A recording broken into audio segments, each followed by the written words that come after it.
Ne sous-estimez pas le pouvoir des offres d'emploi. Ce n'est pas juste un poste à pourvoir, c'est une véritable vitrine de votre marque employeur, le premier contact avec vos futurs collaborateurs. Alors comment transformer vos offres d'emploi en véritables outils d'attractivité? Comment mieux communiquer avec les candidats? Et surtout, qu'avez-vous le droit ou pas d'écrire dans vos annonces? Bienvenue dans Ressources, le podcast d'Alliance Emploi qui explore ce qui anime vraiment les entreprises, l'humain. Recrutement, management, inclusion, expérience candidat et collaborateur. Ici, pas de vernis, mais la réalité du terrain, les questions et les enjeux qui font la marque employeur.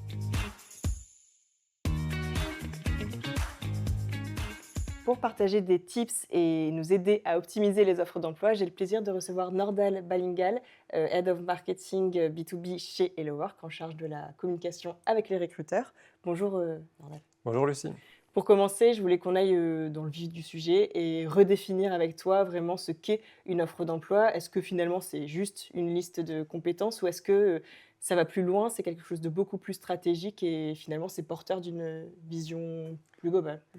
Ouais, je pense que tu l'as très bien compris et c'est évidemment plus stratégique. C'est souvent le premier point de contact du candidat avec le milieu de l'entreprise. Donc, il faut non seulement que ça décrive le poste, Mm. évidemment, mais que ça transmette aussi les principaux messages de la marque employeur. Ce qui est important, c'est vraiment de toujours porter attention aux attentes du candidat, finalement. Et justement, aujourd'hui, les candidats, qu'est-ce qu'ils attendent? Alors, 60 des candidats dans la dernière enquête qu'on a fait, une enquête, sur les candidats et les recruteurs qu'on a fait il y a pas longtemps, disent que les 3 informations les plus importantes, c'est la description du poste, Mm. le lieu où est le poste et le salaire. Sur ce dernier point, le salaire, super important puisque près de 50 des candidats ne vont pas postuler ou vont moins postuler à une offre Ok. qui ne contient pas, qui n'affiche pas le salaire. Après, gros changement cette année en 2026, puisque avec la loi sur la transparence des rémunérations, à partir de juin, les entreprises en France seront obligées d'afficher ce salaire. Ok, donc si je résume, c'est vraiment la transparence avant tout. Oui, tout à fait, c'est ça. Et alors, pendant la préparation de l'épisode, tu nous as parlé d'un point de frustration, pour les candidats. Est-ce que tu peux nous dire ce que tu entendais, par là? Oui, alors ce qu'on voit de plus en plus ressortir, c'est encore sur ce même thème de la transparence, mais c'est en fait le silence que subissent les candidats Mmh. quand ils postulent à des offres d'emploi. Il n'y a que 11% des candidats qui reçoivent systématiquement une réponse lorsqu'ils sont refusés. OK. Et ça, c'est un problème parce que la grande majorité d'entre eux, je pense que nous aussi, on peut totalement comprendre ça, veulent une réponse même si elle est négative. Mmh. Donc, super important de bien prendre en compte cette attente aussi. Et ça va être quoi une bonne communication, si on peut dire ça, avec un candidat? Alors, c'est non seulement une communication qui va être rapide, il faut savoir réagir dans les quelques jours après l'envoi de la candidature du candidat, et aussi une réponse qui va être motivée. Mmh. Dans l'absolu, il faut pouvoir justifier du refus de cette candidature par soit un manque d'expérience ou un manque de compétences qu'on Mmh. va avancer dans le message qu'on va transmettre au candidat. Et il y a vraiment ce côté humain parce que je sais qu'on parle de plus en plus de l'IA. Alors on peut peut-être s'aider de l'intelligence artificielle pour, certaines réponses, mais l'humain, derrière reste hyper important pour le candidat quand même. Oui, bien sûr. Mmh. Alors, c'est vrai qu'il y a en plus une crainte parfois de certains candidats d'être screenés par les ATS. C'est parfois des Mmh. termes qu'on entend. Donc il faut avoir cette patte un petit peu humaine Mmh. et savoir personnifier son message. Après, l'IA peut être très utile, pour ces cas de figure puisque, dans un ATS, on peut planifier des messages, à des candidats en fonction de, voilà, encore une fois, de critères de manque Mmh. d'expérience, manque de compétences. Et l'IA peut juste servir à gagner du temps sur la rédaction du message. Après, c'est toujours le recruteur qui va affiner ses messages et qui va transmettre un peu sa patte et l'ADN de l'entreprise dans ses communications. Je me permets de rebondir parce que tu as parlé de critères. Alors justement, je sais que c'est hyper encadré, il y a un vrai cadre strict autour de ça. Qu'est-ce qu'on peut dire ou pas dans une annonce? Oui, alors effectivement, il y a un objectif, enfin il y a un impératif plutôt d'être objectif dans ces processus de recrutement et de ne pas discriminer. Il y a 26 critères qu'on ne peut pas aller chercher dans ces offres d'emploi et dans les entretiens. Il y en a qui sont assez évidents, Ouais. comme l'orientation sexuelle, la religion, le statut marital, des choses comme ça. Il y en a qui le sont un peu moins, le patronyme ou le lieu de résidence, c'est aussi des choses qu'on n'a pas le droit de demander. Mmh.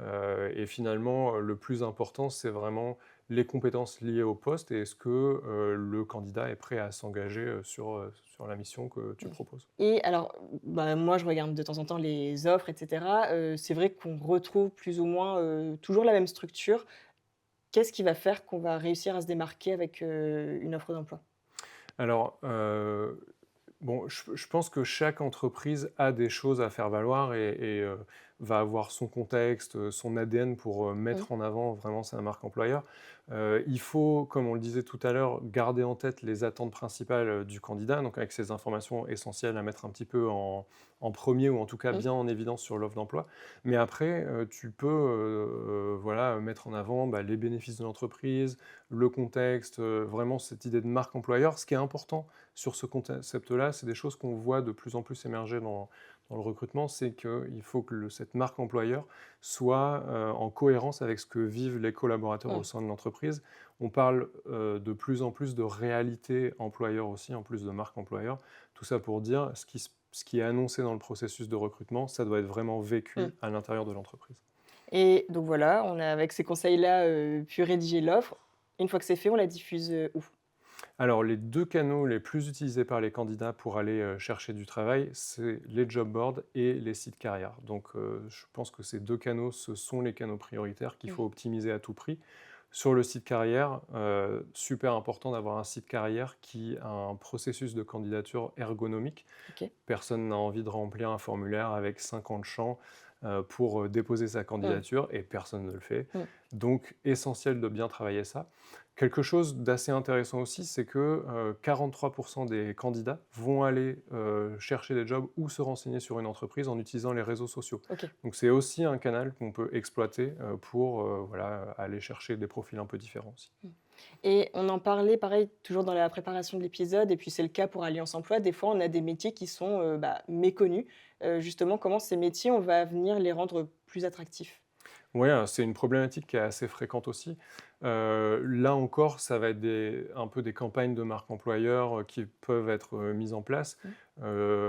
Une des méthodes qui est fréquemment utilisée, c'est vraiment le témoignage collaborateur. Je peux te donner, comme exemple ce qu'on fait chez Hello Work, mais chez Hello Work, on a des équipes de tournage qui peuvent venir au sein des entreprises OK. pour filmer, des collaborateurs, récolter leurs témoignages et Mmh. mettre en avant justement ces métiers. Ça peut être des vidéos, ça peut être des articles aussi qu'on Mmh. va diffuser ensuite, sur, les réseaux sociaux pour justement pousser un petit peu, ces métiers-là. On a Mmh. des super histoires qui ont été racontées, dans, la maroquinerie par exemple, il y a des métiers qui sont vraiment des métiers d'artisanat qui se Mmh. rapprochent vraiment très fort d'une forme d'art presque, qui sont chouettes à mettre en avant, que les candidats connaissent pas Mmh. forcément et voilà, c'est des choses, qu'on peut diffuser, plus largement. Mmh. Et pareil, un sujet, d'actualité, avec la mutation, économique, technologique, il y a de nouvelles, compétences qui émergent finalement et comment va venir s'adapter, comment l'entreprise va venir s'adapter, à ça?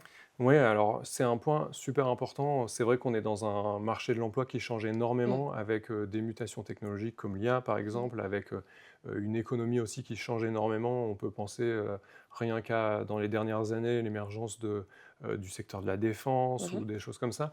Ce qui fait que en fait, on va chercher de plus en plus des compétences. On parle de plus en plus de skill-based hiring, par exemple, de recrutement basé sur les compétences et non OK. plus sur des Mmh. profils ou des expériences. Dans ce cadre-là, en fait, les recruteurs vont aller chercher non plus des expériences sur le même métier, mais des compétences qui peuvent être parfois transférables d'un métier à un OK. autre et se dire, eh ben, en fait, ce candidat-là, il n'a jamais été dans le métier que je recrute, mais il y a 70%, 80% des compétences que je recherche qu'il a dans son Mmh. profil et du coup, c'est potentiellement un bon candidat pour moi. Mmh. Bah, merci beaucoup Nordal, c'était hyper clair et moi si je retiens un mot, vraiment de notre échange, c'est vraiment la transparence, le fait d'avoir une offre, qui rassure, qui informe, c'est finalement hyper important. Oui, c'est Ouais. primordial. Merci beaucoup et merci à vous de nous avoir écoutés. Ressources est un podcast RH à écouter, à partager et à faire vivre en équipe et si vous souhaitez en savoir plus sur les solutions et l'accompagnement d'Alliance Emploi, rendez-vous sur alliance-emploi.org. À bientôt.